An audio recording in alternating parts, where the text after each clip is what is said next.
Otherwise, if the argument is, no, we got to cut rates because we've got to try and save on interest costs, that's fiscal dominance. That means that the fiscal situation is going to take over. My reading in history is when fiscal dominance takes over on your monetary policy, there's 100% chance it will end very badly.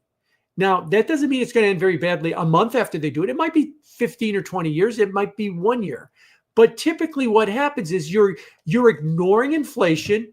You're going to continue to force interest rates down because of interest costs. When inflation comes, you won't raise them because that'll raise interest costs. That will exacerbate the situation in inflation, and it will just get worse and worse and worse. Now, like I said, that might be in 2 years or that might be in 15 years, but you've put yourself on a road for eventual disaster if you wind up doing it.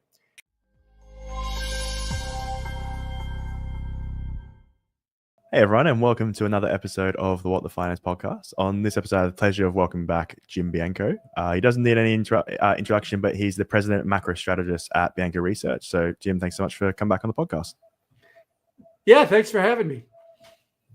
No problem. Looking forward to talking again. Yeah, we were just saying about the crazy volatility of the world we're living at the moment and how things can change in hours and have changed. But anyway, I'd be really interested to hear your current perspective on what we're seeing in the economy and markets overall. Yeah, I think really, let's start with the big picture on the economy. Obviously, the big story is tariffs. And we know that there's probably $100 billion worth of extra tariffs that are going to be paid in the next 12 months. We've started to see the beginning of that. That's about 8 billion or so extra of tariffs a month or so. And that number will fluctuate as Trump cuts his deals and adjusts the tariffs, but somebody is paying those tariffs. And the big question is who is paying those tariffs? If it's the consumer, it should show up in consumer prices as higher inflation. If it's the exporter, it should show up in import prices. And if it's the company, it should show up in less margins. Well, here's what we know so far. It's not showing up in import prices because they have not really gone down a lot. Presumably, they would cut the price so that you would add the tariff and then the consumer would get the same price or cushion it. But they haven't gone down meaningfully at all.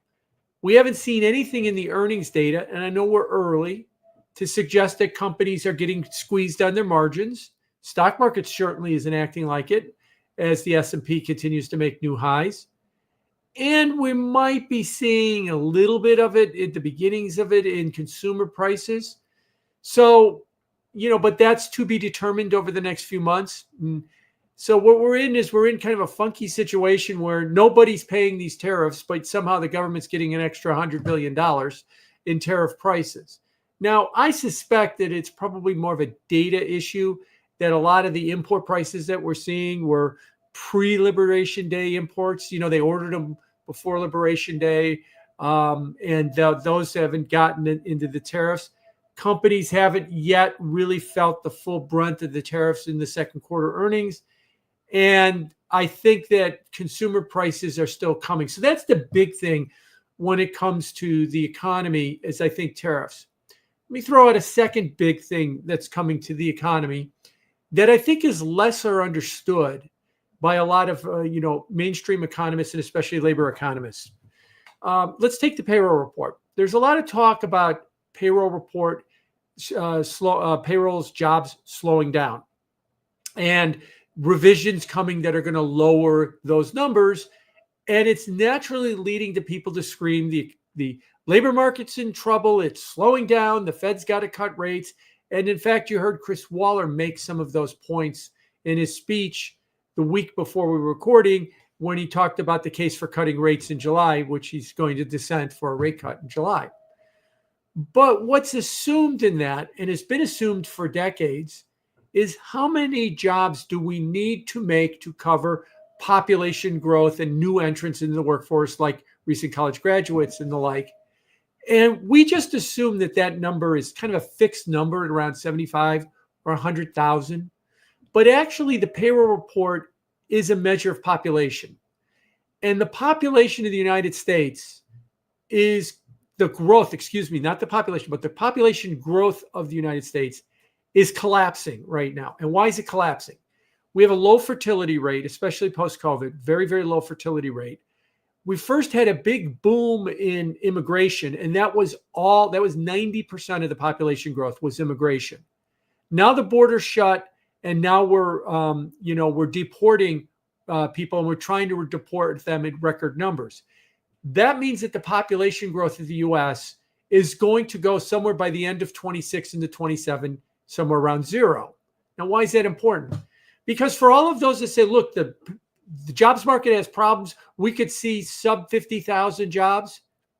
There's an argument to make. American Enterprise Institute did a study of this and said by the end of 26, we might only need to create 10,000 jobs a month in order to meet population growth if the border stays closed, deportations continue the way they are, and the low fertility rate. Well, obviously, that's not going to change because it's not going to be newborns, but it's going to be how many 16 and 17-year-olds and 18-year-olds are going to be rolling into the workforce.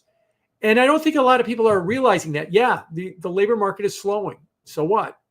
We got slower population. We don't need to create that many jobs to meet population growth. As a matter of fact, if we continue to churn out 75 or 100,000 jobs a month, and you might think that that's slow, that might be enough for a wage inflation push.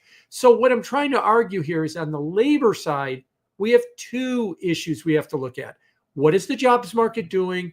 And what's the population doing? And where is that break-even rate that we need because of the population? So those are the two big things. Last thing I'll just say real quick, if you strip all of it out, where are we? I still think we're at an economy that is still chugging along okay at around 2.5%.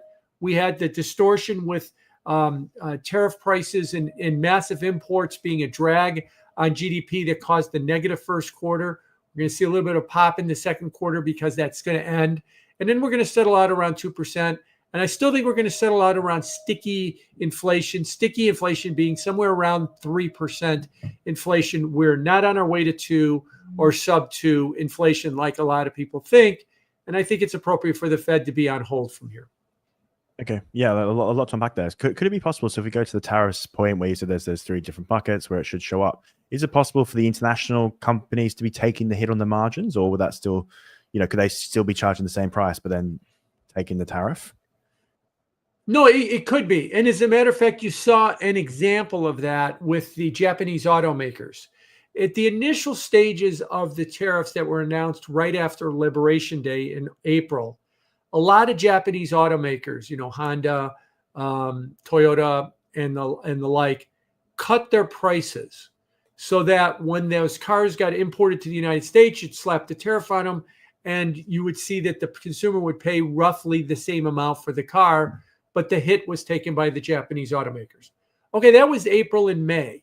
But starting in June and into July, Toyota, Subaru, and a bunch of these other automakers are already announcing that they're going to raise the prices, that was a temporary 1 or 2 month thing that was going on. But in general, if you are going to see international companies cutting their prices so that you could put the tariff on so the consumer pays the same price, you would see it in import prices falling, but they're not really falling. I mean, there's some examples and maybe around the margins there, but nothing to explain it in a big way. Otherwise, if you do want to argue, and I've jokingly said this to get my point across, if you do want to argue that no, international companies, the exporters in foreign countries, are going to absorb the majority of the tariffs, then let's just start chiseling Donald Trump into Mount Rushmore right now, because he found a way to tax very rich people so we could pay for Social Security, Medicare, and defense in the United States. Rich people in other countries is what he's wound up, that's what would be argued. Furthermore, he found a way to get the Japanese to pay for our defense so we could buy weapons to protect ourselves. I'm sorry, the Chinese, to pay for our defense so we could buy weapons to protect ourselves from the Chinese. Now, I'm trying to say that sarcastically to get my point across. Do I think that exporters are going to probably give a little bit on prices? Yeah, but a little bit. Do I think that margins are going to give a little bit on prices? Yes, I think they will, at least initially, like the automakers. But I think ultimately where all of this is going to land at higher prices for the consumer. And it's going to show up as higher inflation. And it may take a few more months for it to filter through, but I do think it's coming. Yeah, really interesting. And I know some people say that, we might get sort of product inflation, but then also services, there might be sort of service deflation. If you look at the past 10, 15 years, it's been the opposite effect. It's been services have gone through the roof and sort of the product inflation has, continued downwards. So could you see maybe a shift of that, and that could maybe potentially offset the actual inflation we see from tariffs? Or is that wishful thinking? No, there's no doubt. There's definitely no doubt that could be the case. In fact, you saw a little bit of that in the June CPI report too, that there was some instances where things like toys and furnishings and some apparel categories saw bigger than expected jumps. That was perceived to be that where tariffs were, stuff that comes from China or imported overseas, and they get slapped a tariff on them. But it was somewhat mitigated by falling airline tickets and owner's equivalent rent, and that somehow kind of offset it. I don't know how much of that we're really going to see at this point, because services inflation has typically been running around 2.5% to 3%. And then you've had goods inflation somewhere at around 0 to slightly negative for many years. And that's how you wind up with your kind of 2.5-ish to 3% inflation, a little bit, just below 0. But unless you're going to see something dramatic happen with services, you're probably going to see that goods category go up. Services could come down a little bit, but you'll see a bigger, push higher in the data. And let's remember too, the Fed likes to look at personal consumption expenditures, PCE.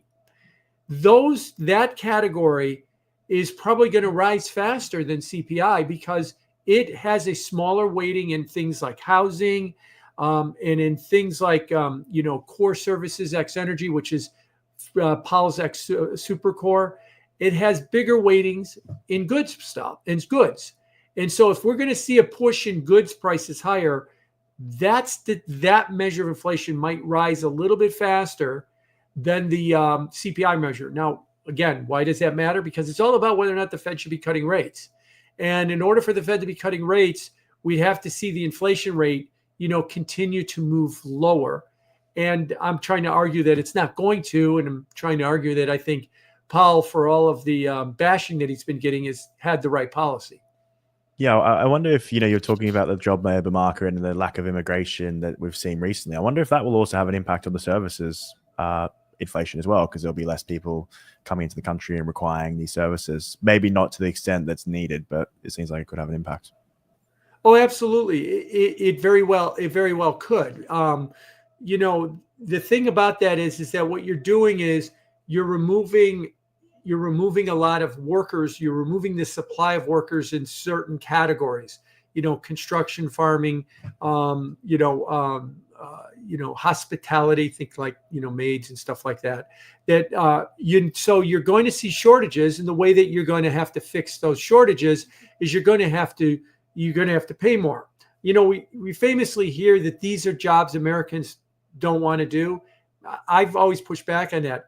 They're jobs Americans don't want to do at those wages. If you give them a higher wage, they will do these jobs. And that's wage inflation is what you're talking about. And you could definitely see, signs of wage inflation as well. And that is going to continue to be the case. Tom Homan, who's the head of ICE in charge of the deportations, made a statement yesterday where he said they're going to go into New York City. And he said, we're going to give the New York City a list of people that we want to deport that are currently being held in New York City prisons and turn them over to us. And New York City won't. And he said, okay, fine. Then when they're released from prison, we're going to grab them on the street. And if they're with anybody else who's illegal that might be minding their own business, we're going to grab them too. So make it easier for us and just give them to us while they're still in prison. So point is, we're going to be sweeping up a lot of people that have jobs. And we're going to find out more and more that people that employ migrant workers are going to find, come Monday morning, a third of your workforce is gone because they're on their way back home. And that is going to create a lot of disruption, and that's going to create a lot of shortages, because the only way you're going to be able to replace those workers, because others are going to be gone too, you're going to have to pay more to get a different type of person into that job, and that's wage inflation. Yeah, okay. As you're saying, it has to be a pull and push somewhere. So if we, you mentioned Powell there, and you mentioned you think he's doing a pretty good job under pressure. Can Trump come in and fire him? What are your thoughts on this? You mentioned there's a meeting. I think Trump's going there on Thursday. Yeah, Trump has a field trip. He's going to the Fed building on Thursday. We're recording on Tuesday, the 22nd, and he's going on Thursday, the 24th of July, to the Fed building to inspect the construction. Sounds to me like, he's looking for a for-cause reason to fire Powell. Just to back up a quick second. There's two types of jobs you have in Washington: an at-will job, which means the president can fire you for any reason or no reason. He could just tell you to go away. And then you have a for-cause job, and Powell's job is for-cause. You can be fired if you break the law, embezzle, do something immoral, or something along those lines. Nobody knows what for-cause means because it hasn't been adjudicated in the courts, but it's largely understood not to mean you didn't cut rates fast enough. So that's why this whole building thing is fraught with danger with Powell. And I'll be a little cynical in saying the next part. I think that 100% of building projects, property and building projects in Washington, D.C., or anything that the government does around property or building is rife with fraud and abuse and corruption. So if you're going to try and tie Powell to a $2.5 billion building project, it ain't going to be hard to find fraud, abuse, and corruption in that project because 100% of them have it. And most of the time we just kind of ignore it because it's the way that Washington works. Trump fire Powell?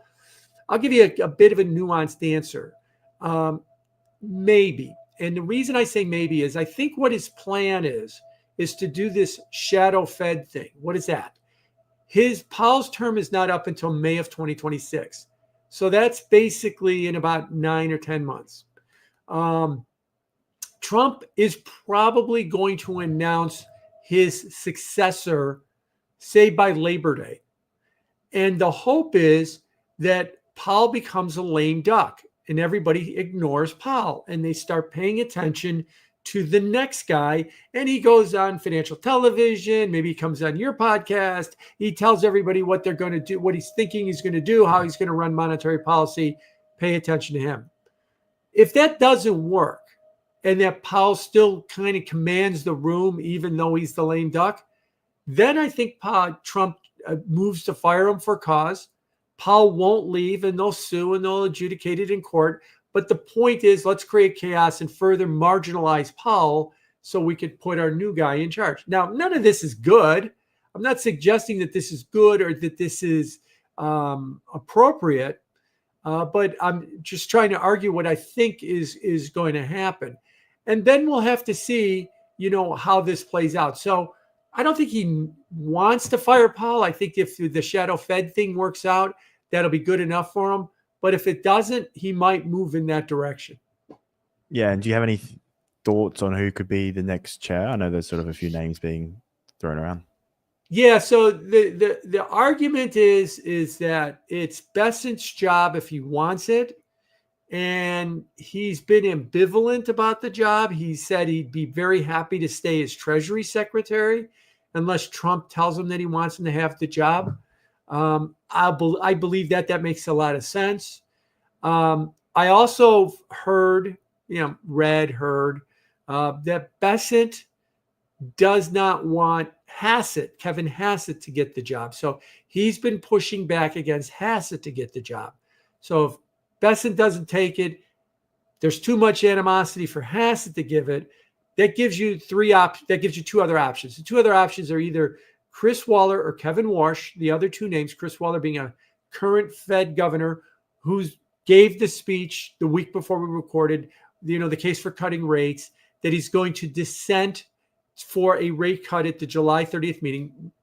Back up one more step. There's like a 2% chance in the Fed fund futures market that the Fed's going to cut rates at the July meeting, 98% chance that they're going to hold rates unchanged. And that's what they'll probably do unless something dramatic happens, and it's not. So you'll probably see whether or not Waller dissents at that meeting, and or if Michelle Bowman, another Fed Trump appointee from this first term, dissents. If Waller dissents, I think it's a crass political move to curry favor with the president to be considered as Fed chairman.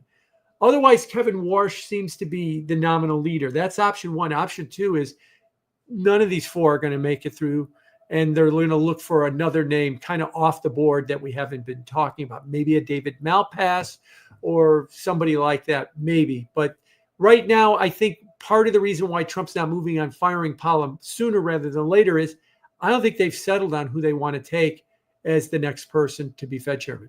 Yeah, great point. So if we look at maybe the main problem at the moment, it seems to be bond yields and the rising cost of debt and the deficit, obviously, for the government. It seems to be something that's sort of really weighing on the economy and I guess, bond markets as well. Is there a point where Powell the Fed should take action to sort of address the bond yields, or do you think they sort of can't do anything? They're lost control of yields because of the fiscal deficit? Yeah, I would give you the answer. Yeah, too late, cut rates, save us $1 trillion. That's what Trump has largely been tweeting for the last couple of weeks, or I should say posting truths on Truth Social for the last couple of weeks. And what he means by that is that the U.S. is $36 trillion in debt. The average interest rate is about 3.3%. If you do the math, that's about $1.2 trillion in interest costs that the U.S. is paying. Trump is arguing if you cut rates to 1%, we could save hundreds of billions of dollars in lower interest costs. Scott Bessent has even floated the idea that they will not issue any more worth of T-bills over the next year. Remember, a lot of those mature and they roll them over. And they'll just wait for either Powell or the next guy to cut rates dramatically, and then they'll refinance them at ever lower rates. They don't want to lock in 4.5% rates on the 10-year note for 10 years. I think all of this is completely misguided thinking for a lot of reasons. One, I'll start with it. There was the 1951, there was the Fed Treasury Accord, because prior to 1951, if you go back into the 1930s, the Treasury Secretary used to sit on the FOMC. So the Treasury and the Fed were kind of one and the same. And then they finally split them out with an accord in 1951 saying that fiscal policy is the domain of the Treasury and the president. Monetary policy is the domain of the Federal Reserve. And the Federal Reserve has a dual mandate to lower the inflation rate and raise the employment as much as possible. Otherwise, if the argument is, no, we got to cut rates because we've got to try and save on interest costs, that's fiscal dominance. That means that the fiscal situation is going to take over. My reading in history is when fiscal dominance takes over on your monetary policy, there's 100% chance it will end very badly.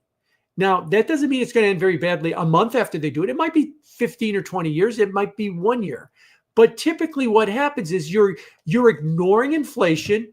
You're going to continue to force interest rates down because of interest costs. When inflation comes, you won't raise them because that'll raise interest costs. That will exacerbate the situation in inflation, and it will just get worse and worse and worse. Now, like I said, that might be in 2 years or that might be in 15 years, but you've put yourself on a road for eventual disaster if you wind up doing it.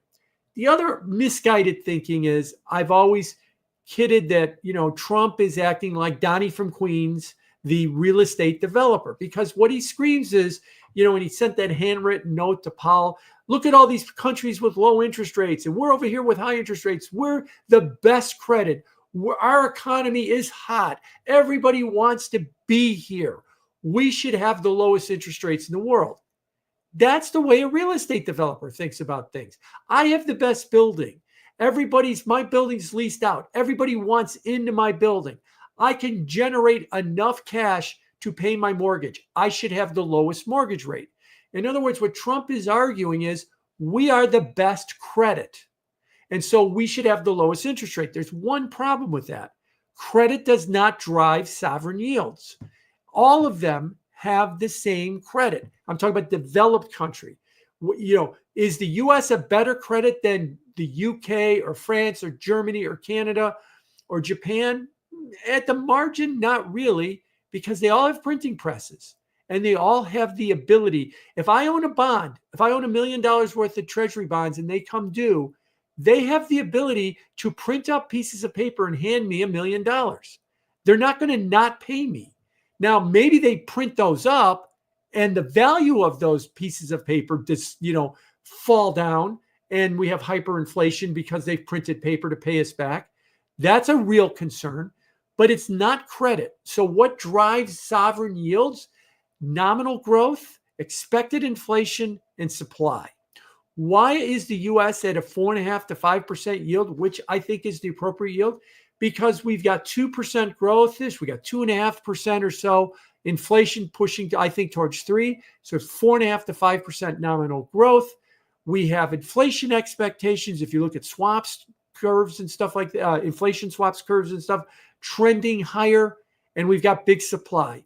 We should have 4.5% yields. Final thought. What do you do about all that interest cost? The answer is simple. That is Scott Bessent's problem. It is not Jay Powell's problem. And the way Scott Bessent needs to fix that is he needs to talk to the president about cutting spending. Stop spending as much money. That's how you bring down your deficit. Otherwise, what you're trying to argue is we want more intrusive government. Now, I'm going to be putting my libertarian streak on here.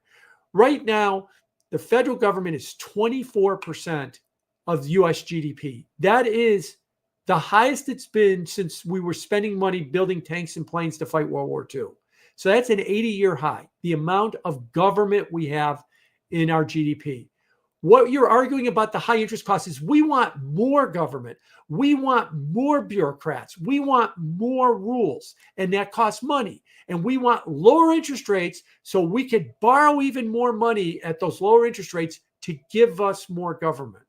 And the argument is, of course, the problem isn't the interest rate level. It's we have too much government, and we have to get rid of that government.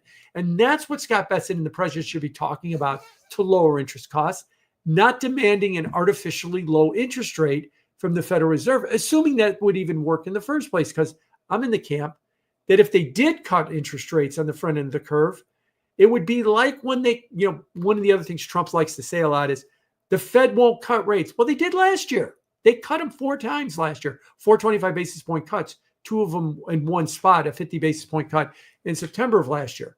The 10-year yield was at 3.6. 3 months later, it was at 4.8. Today, it's at 4.45. Today it's 85 basis points higher than when they started cutting rates 10 months ago. And the reason is that if you give us the wrong policy, the market rejects it. I think that when the market saw the Fed cutting rates last year, it said wrong policy. You're potentially going to create inflation. I don't want to own your bonds, sell bonds, and yields go up. And so what you risk by saying we should be at 1% is great. The funds rate's at 1%, and now we have the 10-year at 6.5. That's what you risk by doing something like that if the market does not agree and thinks it's the wrong policy. Yeah. So, and what has led to this massive increase in the deficit? Because it seems to be everywhere in the world. This has increased. Obviously, interest rates or debt sort of payments is part of that. But it seems to be there was just this sort of step up post COVID, and it just these countries have not been able to bring it down after that. And is it even realistic to be able to bring it down? Yeah, I agree with you. Yeah, you talk about 24% in the US, but then Europe is 40-50% most countries. Exactly. So there's a massive difference of GDP. Yeah. Exactly. They had a step function up in government because of COVID and the bailouts and everything else. And they never really pulled that back. The U.S. has not pulled that back at all either. Nobody in the U.S. wants to touch, entitlements, being Social Security and Medicare and Medicaid and the like. And in Europe, not only have they not pulled it back, but when Trump got on his tirade that was part of that Mar-a-Lago Accord, which was to get Europe to pay more for defense, the first thing they said is, we're spending 40 or 50% of our GDPs is from government, and you want us to spend more on government? Okay, fine, we'll do that. We'll spend 5% of GDP on defense. And so we're all going in the other direction, and that we're spending more, and governments are expanding right now across the board. And the result of that is going to be higher interest rates. You're going to have higher nominal GDP. You're going to have growth, maybe not efficient growth, that will be somewhat inflationary because of government spending. You're going to have higher interest rates. You're going to have more supply. You're going to have higher interest rates. You might have more inflation down the road. You're going to have higher interest rates. There's only one thing, to quote the great Lynn Alden, nothing stops this train. There is one thing that does stop this train, and that's the bond market. And that is crushingly high, suffocatingly high interest rates. That make the reason I use those terms is it makes it impossible for the government to continue to borrow in order to continue to deliver more government. The government will always be able to sell its bonds, but you just won't like the interest rate that they're going to sell them at, and it could impair their economies and their other financial markets like the stock market. We're nowhere near that right now. I think we're at appropriate levels right now. We're not at overdone levels on interest rates. And I think that as we go forward, that's going to be a real risk with all this government. Yeah, great point. And it does seem like, you mentioned before we came on the air, the Genius Act, the sort of stable coins they're looking to bring in. It seems like this is a way that they're potentially trying to increase the debt load without actually paying any interest, because a lot of these stable coins don't pay any interest. And then maybe it will, basically provide a ridiculous amount of liquidity where there's a never-ending circle of maybe you get a stable coin and then you put it in another platform which provides you interest, and that sort of rolls around. But yeah, I would be interested to hear your opinion on that. Yeah, I think, let me be clear about the Genius Act. I think we're better off that the Genius Act was passed than not passed. So that is and I'm talking about we being the crypto industry, that it's got some clarity, it's got some rules. The Genius Act, though, I think is still not complete, and they've oversold it. One of the things I worry about with the Genius Act is they defined a stable coin as, something with a $1 price that is 1-for-1 backed by a treasury security or repo rate or floating rate note or something along those lines. Okay, we have an instrument like that right now. It's called the money market fund. A money market fund has a $1 NAV. Its price is $1 every day, and it's backed 1-for-1 by treasury bills or repo or floating rate notes. But the difference is a money market fund will pass through, the money market fund manager will pass through that interest on those bills and repos and floating rate notes to you, the owner of those securities. As you pointed out with the Genius Act, you cannot pass that interest along to the final user.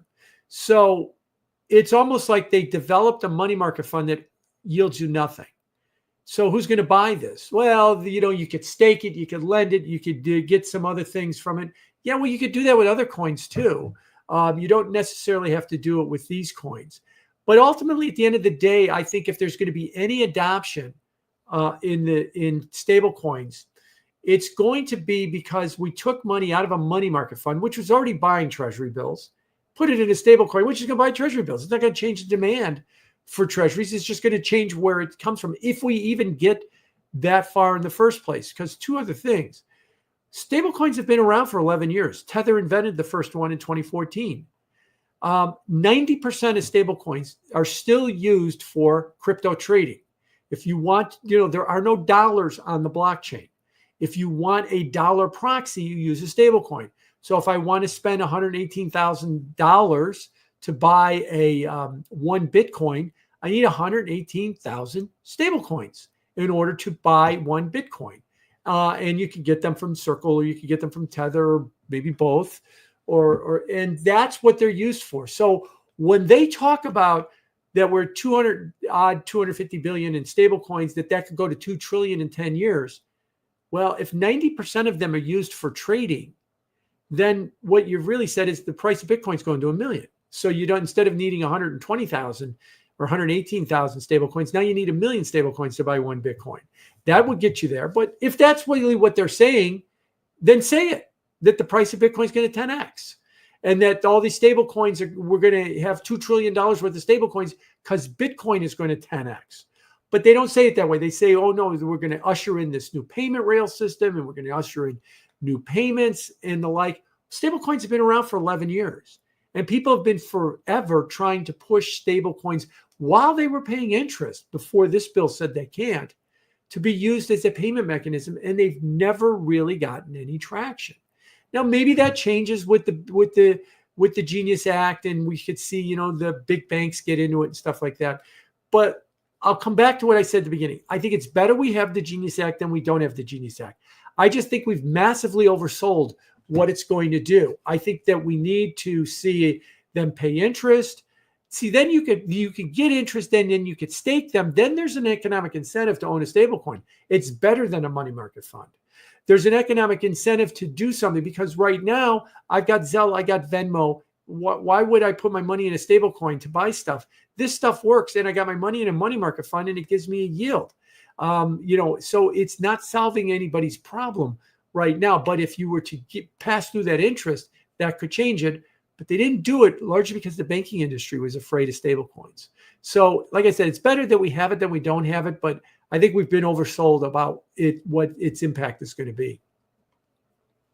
Okay, thanks for laying that out. So Jim, thanks so much for your time today. Really appreciate sort of everywhere we've covered. But my last question is, what is one message you want people to take away from our conversation? That something we haven't gotten to, and I'll point this out. Every financial crisis and every recession, the economy changes. Change is not dystopian. It's not worse. Change is different. U.S. economy, world economy changed because of COVID and the financial crisis that came with it. We have remote work. We have deglobalization. We have shifting immigration patterns. It's a far different economy than what we've seen before. And I think we need to understand, Jay Powell needs to understand this. He keeps saying we see evidence the economy is broadly normalizing. He says it's going back to pre-pandemic levels. We're not.